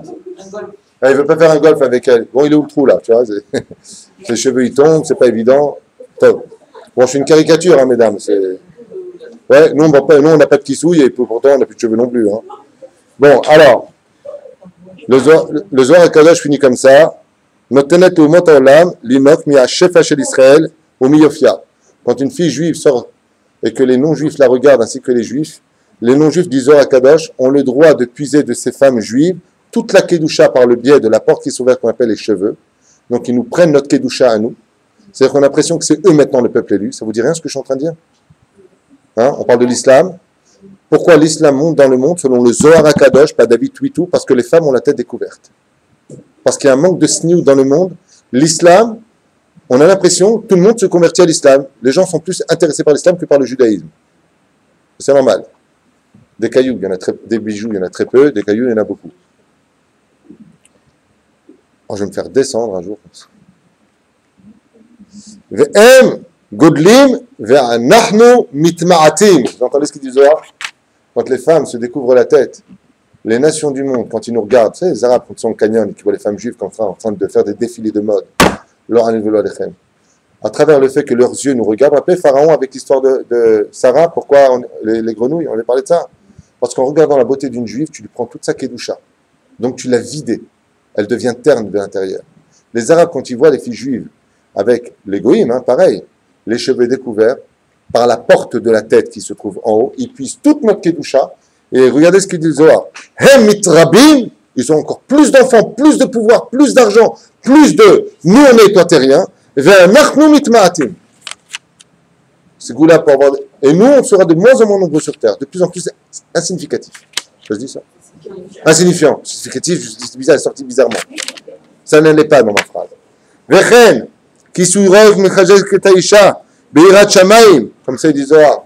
Le kisui, bien entendu, vient couvrir la femme dans ce monde, non seulement de bénédiction, non seulement elle aura rempli son devoir vis-à-vis d'Hachem, parce que bien entendu, si elle n'a pas rempli son devoir, tu ne couvres pas la tête ici, on te la couvrira ailleurs, mais on te la couvrira. Macheyeye, comme c'est marqué, Ve'aya Kef Tishmeun, que tu le veuilles ou pas, fille d'Israël, tu te dois de te plier aux lois de la halakha, ou par amour ou par crainte. Choisis ta porte, mais viens-y de toute façon, car on n'a pas le choix.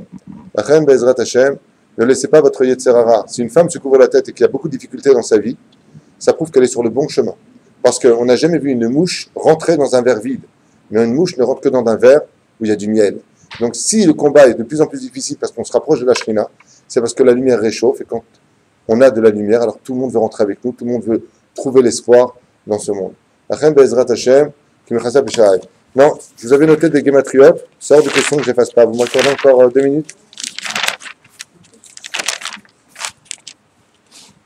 Voilà, je vous ai noté comme ça très rapidement. Kisui Roch, ça fait en gématria 607. Avraham, Moshe, David. Qu'est-ce qu'apporte le Kisui? Si vous faites la gématria du mot Avraham, Moshe et David, ça fait gématria Kisui Roch. Pourquoi Avraham? Ça apporte du Chesed. Avraham représente la sphira de Chesed. Moshe a apporté la Torah. C'est Od. D'accord? Une femme qui a le Kisui permet à ses enfants de faire rentrer la Torah dans le monde par sa porte des cheveux s'ils sont couverts. Elle rentre le Chesed, elle rentre la Torah, et David, elle rentre la Malchut. Elle fait venir le Machar encore plus vite. C'est une première gématria. Vous en voulez une dernière encore ou on ferme le livre? Ouais? Ah, d'accord. Alors, ce que je vais vous dire, c'est marrant, mais Se'ar, cheveux en hébreu, c'est la gématria de 570. C'est la gématria de Tfilin. Tfilin, ça fait 570. Tout comme un homme a l'obligation de porter les Tfilin, c'est la même gématria que le Mosar, la femme a la même obligation de porter le Kisui. En d'autres termes, la valeur du Kisui, c'est comme un homme le matin qui va mettre des Tfilin. C'est le Kisui de l'homme, c'est cette Tfilin. Le Kisui de la femme, c'est son foulard. Vaïyu Chaye Sarah, gématria, Kisui Roche. Comment se fait-il que Sarah était une si grande femme, une si grande prophétesse? Les sages y disent parce qu'elle avait tout le temps et constamment la tête couverte. Vaïyu Chaye Sarah, gématria, Kisui Roche. Besrou, ta Kisui Roche, là, Izarta Liot Sarah Emel. Izarta Liot Gdeva. Et puis je notais encore plein de choses, mais après, quand ça ne va pas dans la vie, prends sur toi le Kisui, parce que c'est la gématria. Vous voulez la suite? Anna Adonai Oshi Anna, gématria Kisui Roche. Quand vraiment ça ne va plus, qu'il n'y a plus d'espoir, un fils, Chas v'Shalom, une situation, le mariage, je ne trouve pas de mari, quoi que ce soit, prends sur toi le neder du Kisui Roche. On a vu ça de nos propres yeux avec des milliers de personnes. Le Rav Ovadia Yosef, tu m'as lu une histoire, qui a dit à une femme qui n'arrivait pas à avoir d'enfant, le Rav Ovadia Yosef, il lui a tendu un foulard et lui a dit voilà ce que je vous propose. Oui ou non? C'est toi qui me l'as lu, non? Dans son livre. Vous mettez ça, il lui dit mais je ne peux pas, c'est compliqué. Par contre, tu l'as lu? Tu l'as vu? Et cette femme-là n'avait aucune possibilité de tomber enceinte. C'était impossible selon la nature. Elle dit mais les médecins m'ont dit que c'était impossible. Le Rav Ovadia lui a tendu. Il lui a dit madame, je vous le pose, faites ce que vous voulez, réfléchissez. Elle a mis le Kisui, 9 mois plus tard, elle a couché d'un garçon. Et le Rav Ovadia Yosef était sur la chaise. Pourquoi? Anna Hashem Oshiana Gematria Kisui Roche. Le Kisui Roche, ça ferme les portes du malheur et ça ouvre les portes du bonheur. Bien entendu, ça prend toujours du temps. Je vous ai dit que, bien entendu, Kisui Roche Gematria, Or HaMashiach, la lumière du Mashiach. Quand est-ce qu'on verra la lueur du Mashiach? Quand on aura la tête couverte. Kisui Roche 570, Gematria, la lumière du Mashiach. Bien entendu, le mot, quand une femme se découvre la tête, c'est un grand Chilul Hashem. Comment on dit beaucoup de bruit en hébreu? Du bruit. Gematria, ce sont les de quoi? Ra'ash. Non, pas simplement Racha, tu as tout à fait raison de le dire, mais Se'ar. Ça veut dire, c'est les mêmes lettres. Racha, Se'ar et Ra'ash. Quand une femme se couvre la tête du peuple juif, ça fait craquer les cieux dans les cieux. Quand une femme met le Kisui Roche, tous les cieux sont remplis d'un bruit, d'un tonnerre énorme. Une femme qui met un Kisui Roche, Baruch Hashem, Zesrut Shemeza'azah et Kol Hashamayim. Tous les cieux tremblent quand une femme met un Kisui Roche. Il y a encore beaucoup de gématriotes. Et quand elle enlève, c'est exactement le sens contraire. Mais elle ne fait pas craquer les cieux, elle fait craquer le monde de la terre. C'est un très grand Chilul Hashem. La reine Bezrat Hashem, il n'y a pas de désespoir, ce shiur vient nous dire, pas Gematria Mashiach Mitgalé, Hor HaMashiach Gematria Kisui Roche. Tu veux ramener de la lumière dans ta vie, remets Kisui Roche. Il n'y a pas de désespoir. La reine Bezrat Hashem, homme comme femme, qu'on sache une chose, c'est que Mieux vaut en faire peu dans la joie que beaucoup dans la tristesse. Mais si on fait tout dans la joie, alors on a tout gagné. Kol tov.